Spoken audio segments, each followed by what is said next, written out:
पहिल्या श्रावणी सोमवारानिमित्त मुंबईतील बाबुलनाथ मंदिरात भाविकांची मांदियाळी पाहायला मिळते।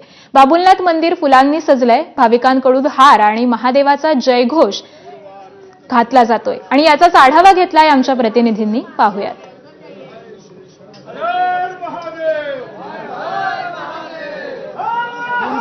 दिनदर्शिकेनुसार 25 जुलैपासून श्रावण महिन्यात सुरुवात झालेली आणि श्रावण मासातला आजचा पहिला सोमवार। खरं तर श्रावण मासातला पहिला सोमवार खूप शुभ मानला जातो आणि याच पार्श्वभूमीवर मुंबईतील बाबुलनाथ मंदिरात मोठ्या प्रमाणात जी ती गर्दी झालेली आपल्याला पाहायला मिळते।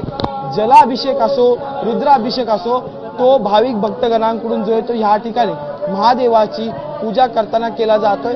जयघोष जो आहे तो महादेवाच्या नावाचा या ठिकाणी सतत सुरू आहे। हर हर महादेव असा जयघोष जो आहे तो या संपूर्ण मंदिरात जो आहे तो सुरू आहे। संपूर्ण मंदिरात जर आपण पाहिलं तर फुलांची आरास जी आहे ती ह्या ठिकाणी केलेली आणि सकाळपासूनच या ठिकाणी जलाभिषेकाला जे ती सुरुवात झालेली आपल्याला पाहायला मिळते। विशेषतः पहिल्या सोमवारचं, श्रावणातल्या पहिल्या सोमवारला शुभ मानलं जातं आणि त्याच मुद्द्यावर अनेक भाविक भक्तगण जे ते महादेवाच्या चरणी नतमस्तक होताना पाहायला मिळतात आणि त्याच आपण जर पाहिलं ही दृश्य तर जलाभिषेक, रुद्राभिषेक जो आहे तो सतत जो आहे तो आता ह्या महादेवावर होताना पाहायला मिळते। भाविक भक्तगण मुंबईतील आणि मुंबईच्या बाहेरून अनेक ठिकाणाहून जो आहे तो बाबुलनाथ मंदिरात भाविक भक्तगण येतो आणि या ठिकाणी आपल्या महादेवाच्या चरणी नतमस्तक होताना पाहायला मिळते आणि त्याच पार्श्वभूमीवर पहाटेपासूनच मंदिरात मोठी गर्दी सुद्धा झालेली पाहायला मिळते। पुढे जर्नलिस्ट गजानन बाळापूरकर सह मी अजय माने, एबीपी माझा मुंबई।